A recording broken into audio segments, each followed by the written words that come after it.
Bago nyo muna panoorin ang video na ito, panoorin nyo muna ang aking video na 7-Eleven's 7 Election 2010 Edition Episode 1. Ang link ng video ay nasa description below. So, click nyo lang yung link na iyon.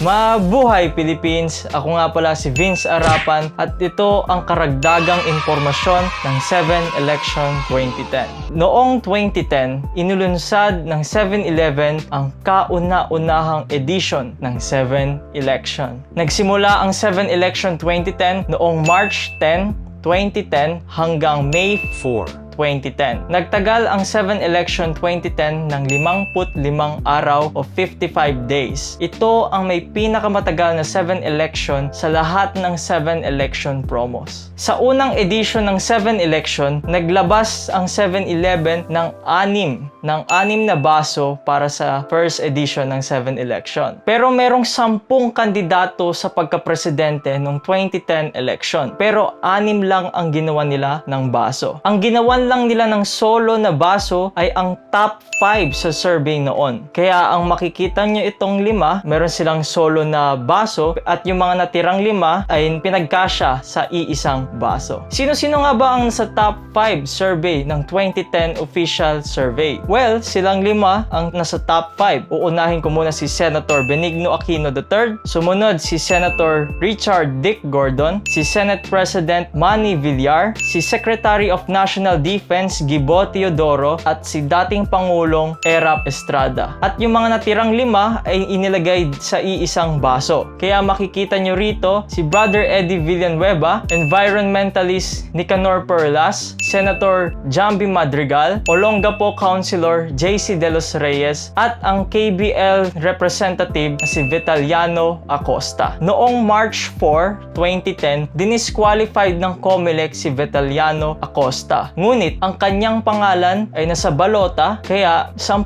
pa rin ang nakasulat na kandidato sa pagkapresidente noon. At mabait ang 7-Eleven noon dahil kahit disqualified na si Vitaliano Acosta, iniligay pa rin siya sa mga basong ito. Sa 7 Election 2010, meron ding abstain or undecided. So nandito siya sa Unified Candidates Cup. Dito mo siya makikita yung abstain or undecided. At para makaboto sa baso na ito, lahat ng mga pictures ng kandidato at yung abstain, merong box sa kanilang gilid. Ayon sa sources, isi-shade mo yung box na ito para makita ng tao at ng cashier kung sino ang binoto mo sa basong ito. Vince, sino bang pwedeng bumili ng 7 Election 2010 dahil ito ang first edition? So, sino ba ang pwedeng bumili nito? Isusunod ba ng 7-Eleven ang rules ng COMELEC? Well, actually, hindi. Bata, matanda, registered o hindi, pwedeng bumili ng 7 Election 2010 Gulf Cup sa halagang 20 pesos. So sa bawat barcode ng mga Gulf Cups na ito, kapag nasa-scan ang mga barcodes ng mga basong ito, equivalent yun sa isang boto. Ayon sa 7-Eleven, through the POS machine or cash registers of 7-Eleven, votes can immediately be counted. So kada scan sa mga basong ito, dumadaan siya sa POS machine ng 7-Eleven at mapupunta siya sa database ng www.7election.com.ph. Kunyari, binili ko ang baso ni Manny Villar. Equivalent yon sa isang boto niya sa 7 election survey. Dahil tapos na tayo sa part na iyan, pumunta naman tayo sa kung ano ang mga bago sa 7 election 2010.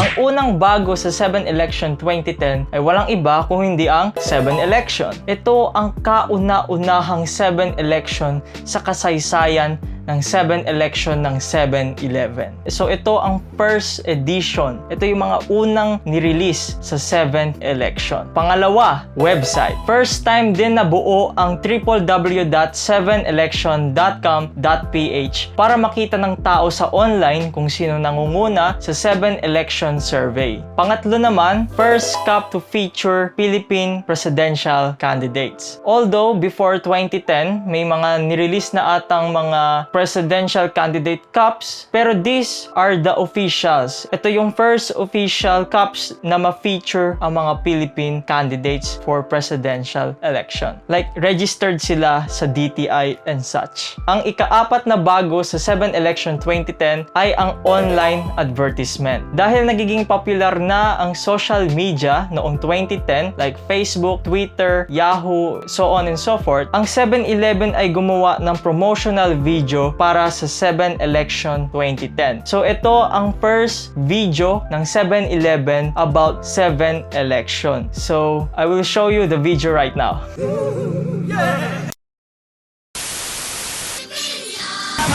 Mga bil... May galing. Kaya ka ba ng bayan? Dapat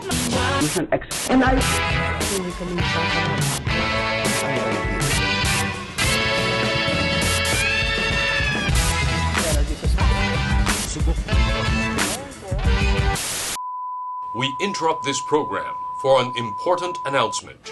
We are moving the May 10, 2010 elections to March 10, 2010. Ano daw? You're moving the elections? To March 10? We repeat, the most important event of the year, the May 10 elections, are being moved to start on March 10. March 10 to May 4 are the dates to go out and vote in the elections. March 10 to May 4? What sort of election are you talking about? It's 7-Eleven's 7 elections. 7 elections? 7 elections! A fun, informal, and ultra-refreshing way to hear what the citizens are saying. Sino ang iboboto mo para maging susunod na presidente ng Pilipinas? Gulp and be counted! Botohan na dinadaan sa inuman. May ginhawang ha. Oh, sino boboto sa 7 elections? Edi ako!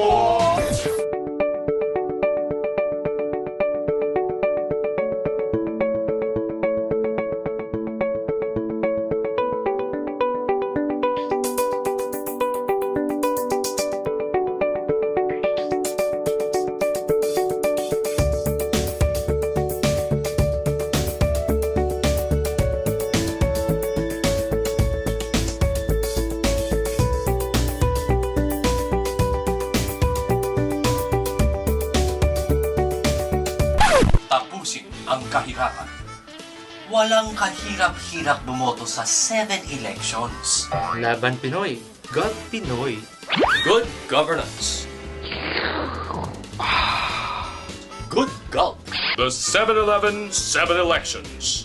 Our future is in our hands. Every gulp counts.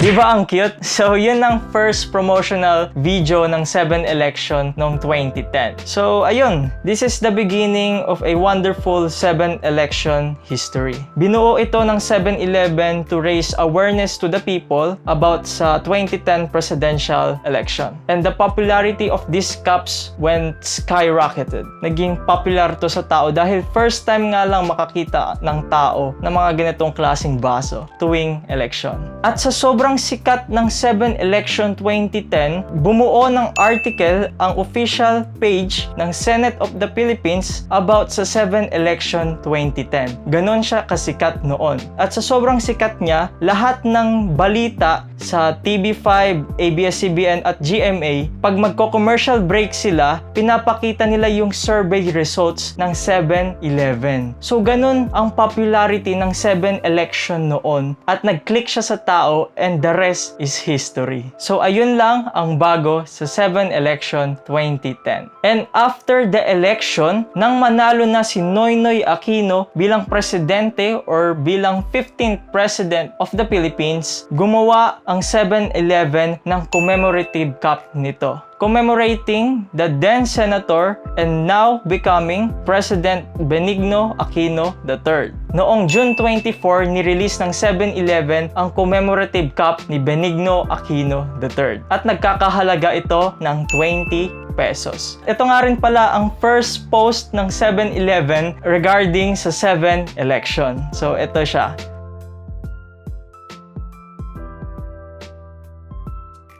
Yan ang unang post ng 7-Eleven about 7 election. At ayun lang ang karagdagang impormasyon ko about sa 7 election 2010 o yung first edition ng 7 election. At sa muli, panoorin nyo muna ang aking video na 7-Eleven's 7 election 2010 edition episode 1. Ang link ng video ay nasa description below, so panoorin nyo muna yun para malaman nyo yung kwento ko kung paano ko nakuha ang mga basong ito. At sa muli po, maraming salamat sa inyong panonood. If you want more 7 election information and stuff, click the subscribe button and like this video also. So yun lang ulit, maraming salamat po sa inyo at mag-ingat po tayong lahat.